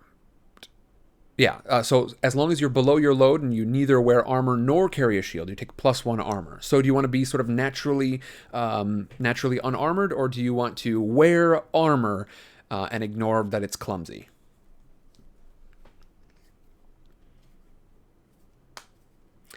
What you liking? And I'm going to go through all of these at the very end here and go through exactly like what all of their special moves are. If I've got time. We're coming up on 3 o'clock. I'm shooting for this to be about 2 hours long, so I might do a pretty quick run through there. No armor? Okay, sounds good. Which means you automatically get a +1. As long as you are, and you can adjust this later if you want to take on armor, but it will remove that +1 armor, and you'll just get the armor of the armor value of whatever armor you decide to wear. But yeah, so as long as you are not wearing armor and not carrying a shield, you've got +1 armor. All right. Got your starting moves. We also need to choose your Herculean appetite, which is so much fun. It's part of the reason I love this game, is stuff like this. Others may content themselves with just a taste of wine or dominion over a servant. What have I done? Over a servant or two, but you want more. Choose 2 appetites. While pursuing one of your appetites, if you would roll for a move, instead of rolling 2d6, roll 1d6 and 1d8. If the d6 is the higher of the pair, the GM will also introduce a complication or danger that comes about due to your heedless pursuits. So, essentially, you're going to pick 2 of these things, and when you're pursuing them, you've got a better chance of success and a better chance of additional complications from that. So it's sort of your reckless pursuit of this appetite. So, do you like pure destruction, power over others, mortal pleasures, conquest, riches and property, fame and glory? You can pick 2 of those. And then next up, we're going to be choosing alignment, it looks like. So bop a pair of those in there. And remember, y'all can, anybody else can help out as well.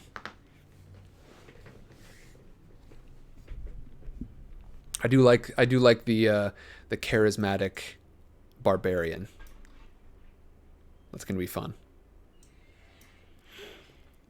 Okay, we like conquest and fame and glory. Sounds good to me. Okay. Now our alignment. And we may leave bonds off until next session. We can sort of form those, once like everyone has a chance to kind of get to know the other characters. I might do a quick video that kind of runs through and post that on YouTube. We'll see. Okay, so our alignment. Do you want to eschew a convention of the civilized world or teach someone the ways of your people? Which one do you think that your team is more likely to do?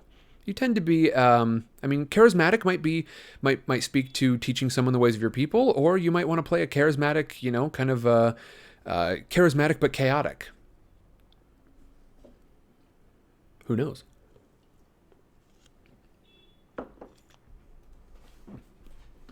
Chaotic or neutral? What do we like? Neutral. Teach them how to drink. All right. Teach some of the ways of your people. Yep, and the ways of your people will include something about conquest and fame and glory, perhaps. We shall see. Okay. So we've got your alignment. Now we're going to choose some gear. And I'm going to put all of these play sheets available on the Discord because I've already got secret channels for all these teams, and now I'm going to be able to start to build them up. Okay, so you've got dungeon rations. Come on. Clicky boxes are goofy. Okay, 8 plus your strength, which is a +2, which puts you at a 10. So your max is 10. You've used up 1 of your weight, and then you've got a dagger, so that's 2. Some token of where you traveled or where you're from.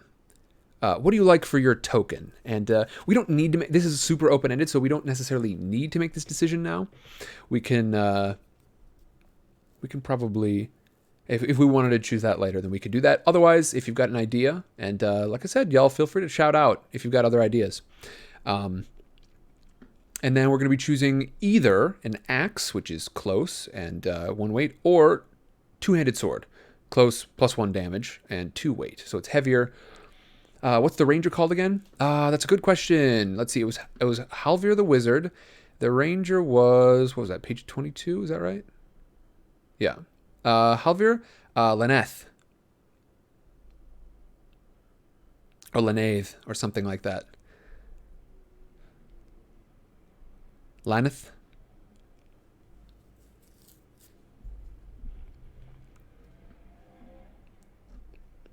Now we're working on Silius the Hungry.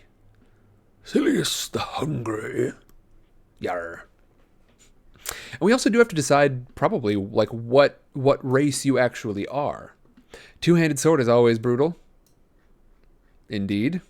All right. And Tuna, I'm wondering if you might be... I think you might be delayed a little bit. Because I'm reading these things immediately after you put them in. But, okay, and then we've got... just thinking. Okay, gotcha.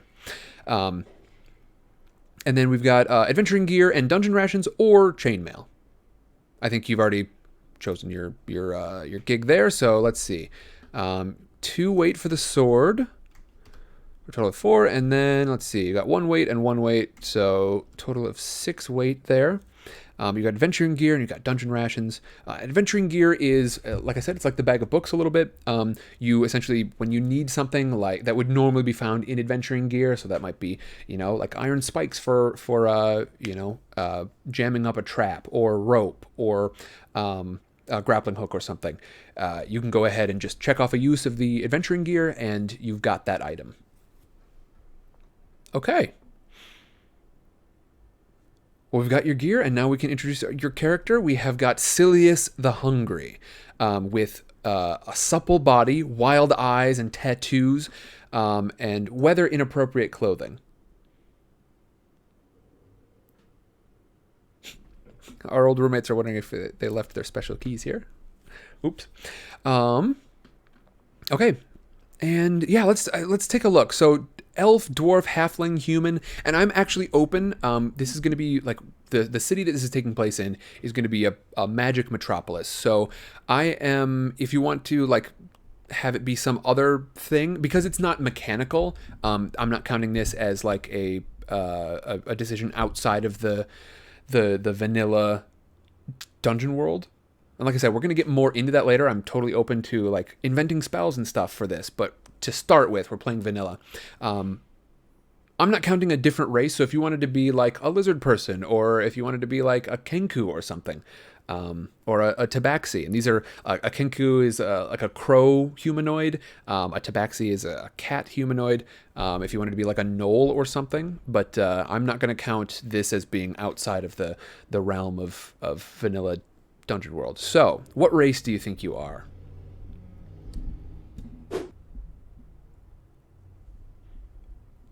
And if you wanted to choose, dwarf, halfling, human, elf, you could be an all-elf party if you wanted to. Minotaur, Alrighty then. Minotaur it is. Fantastic. I want to use this for this space for other stuff, so I'm going to put that over here. Fascinating. Okay, lovely. But a charismatic Minotaur. Wonderful.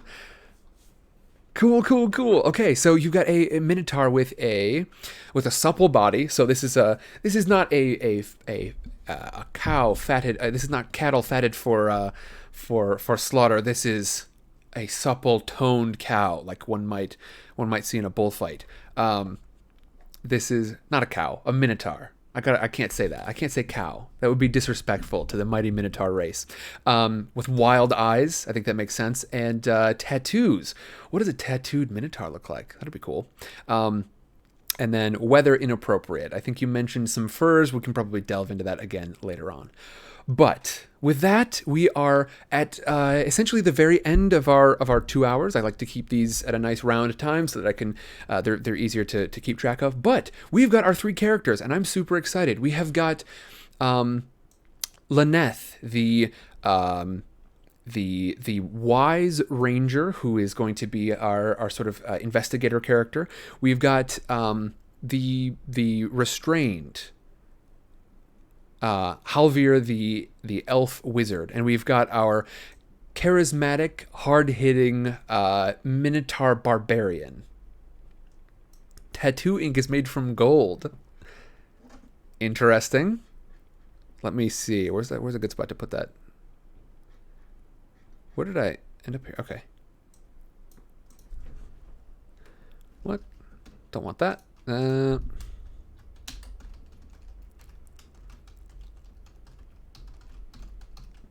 Yeah. Cool. To pierce his hide.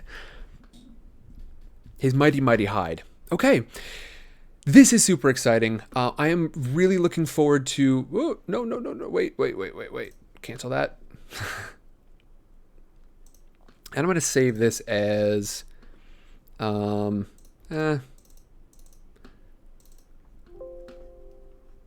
okay.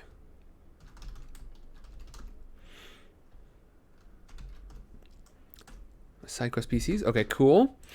And I'm really looking forward to posting these so that y'all can take a look at the special moves that you will eventually, the advanced moves that you're going to be able to take in the future, the different things you're going to be able to do here. And then I'm going to make a quick video later on introducing these characters, and probably another quick video to introduce how the game works overall. Super quick stuff so that we can get a hang of how to play this. And then next time we do this, I'm trying to decide if it's unwise to shoot for just doing it next week. Now is the time. We're doing it next week. And I'm going to have to kind of decide whether that's going to be Thursday or Friday, because a lot of people had voted for Thursday. And so I probably am going to try and keep it there. But we are going to actually play this next week. So I'm going to have my first adventure prepped. We are going to be, I would anticipate these are not going to be like super long sessions.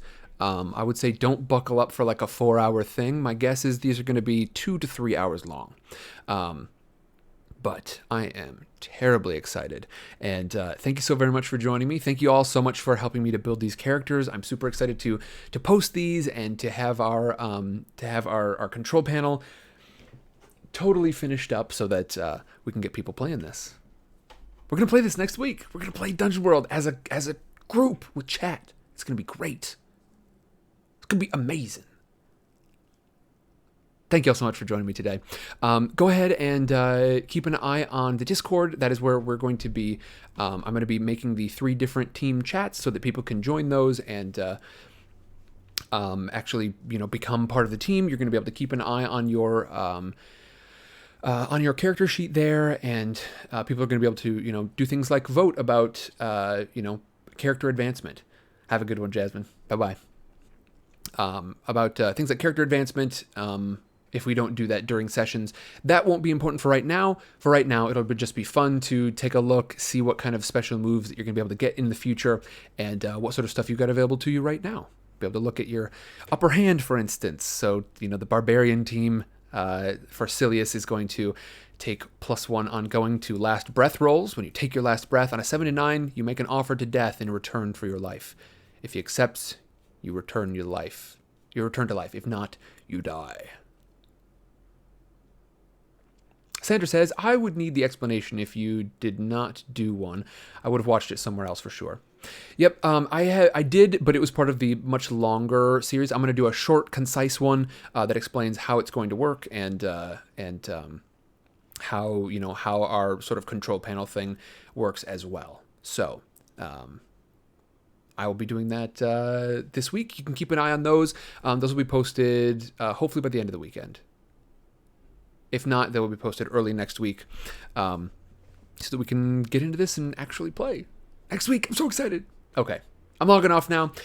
This is going to be my last stream for this week, so go ahead and check out some of the VODs. They hang out here on Mixer for 2 weeks, and I post them on YouTube on a 1-week delay. So if you are watching this on YouTube, go ahead and right now go over to Mixer, because that is where we are playing our very first session of Dungeon World as a group with chat. It's going to be clunky. It's going to be weird. We're going to figure it out, and it's going to be a lot of fun. Otherwise, I'll see you on... I'm trying to get back into my Tuesday streams as well, but I'll definitely see you on Wednesday for Disco Elysium, on Thursday for Harry Potter, and depending on which day we end up on, because I believe most people voted for Thursday, we will probably be back here doing Dungeon World on Thursday. So, thank you so much for joining me, and I'll see y'all later. Bye-bye.